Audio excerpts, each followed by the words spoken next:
Түркістан қаласында ішкі саясат саласындағы өткен жылдың қорытындысы мен алдағы жоспарлары талқыланды. Ішкі саясат бөлімінің басшысымен өткен сұхбат барысында 2025 жылы атқарылған жұмыстар, инфрақұрылымдардың енгізілу деңгейі, Түркістанның рухани мәртебесінің қоғамдық саяси үдерістерге әсері мен жастардың белсенділігі сөз болды. Сондай-ақ 2026 жылға арналған нақты жоспарлар мен басым бағыттарда назардан тыс қалмады.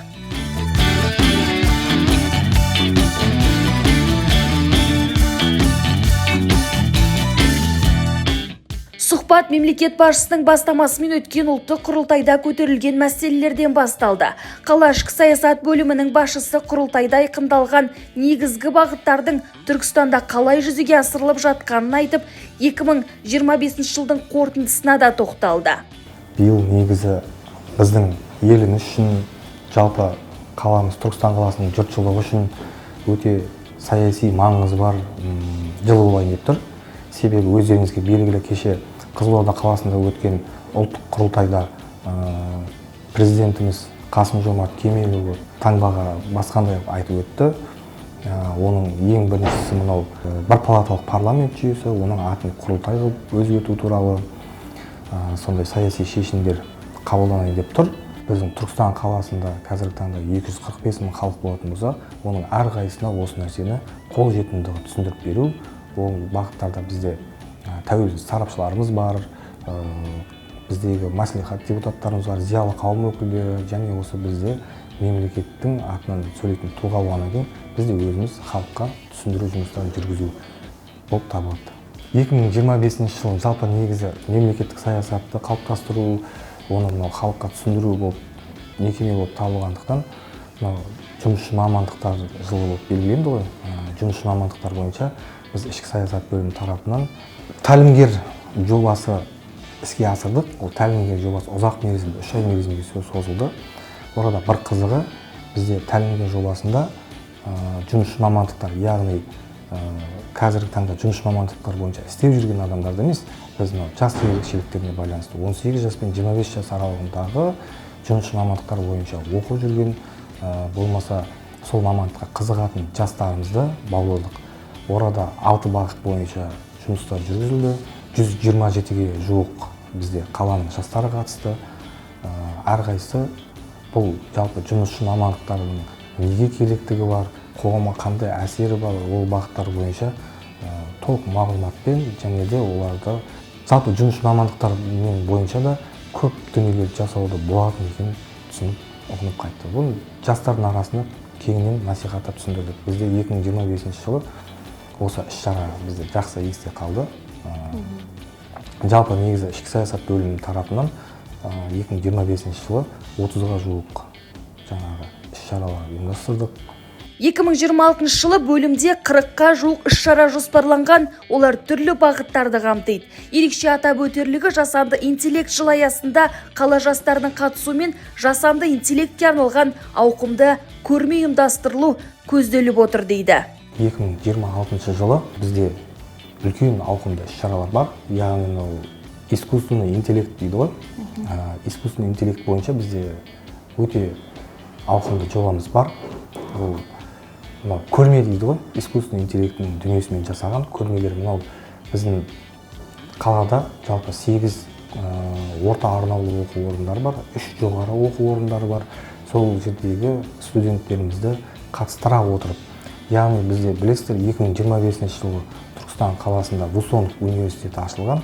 Яғни ол жерде мынау техникамен, компьютерлік техникалармен, IT мамандық бойынша кеңінен оқытады. Сол жердің студенттерін тартып, искусственный интеллект бойынша көрме ұйымдастыру. Бізде өздеріңіз білесіздер, Түркістан қаласында көктемгі мезгілде туристердің саны өте ауқымды көп болып келеді. Сол кезде жалпы қала тұрғындарына, келіп жатқан туристерге соны кеңінен дәріптеп насихаттау мақсатында сондай іс-шара ұйымдастырып отырмыз. Жаңа атап өткендей, бізде биыл 40-қа жуық 2026 жылы іс-шарамыз бар.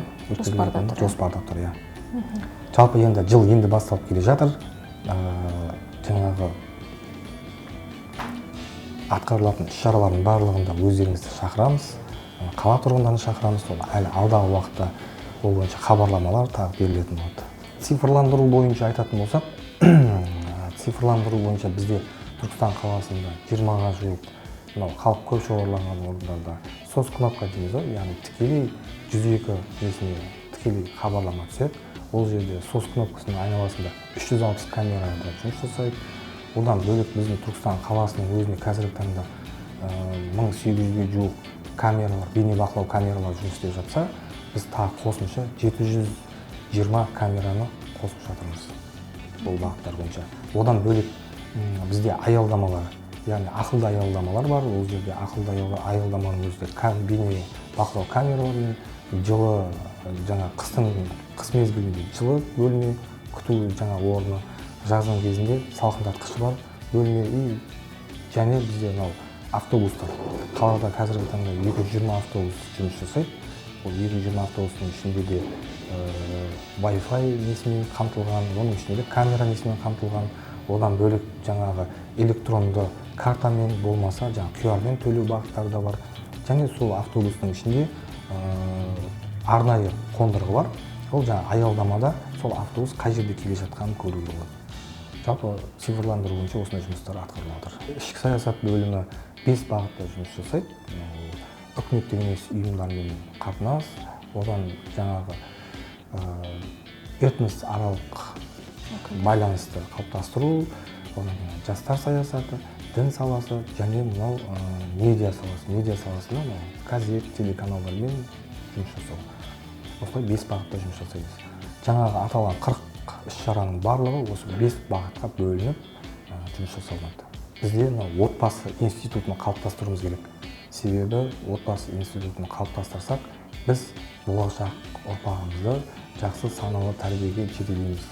Қазіргі таңда біздің атқарып жатқан бағыттарымызда, жұмыстарымыздың басым бөлігі сонда.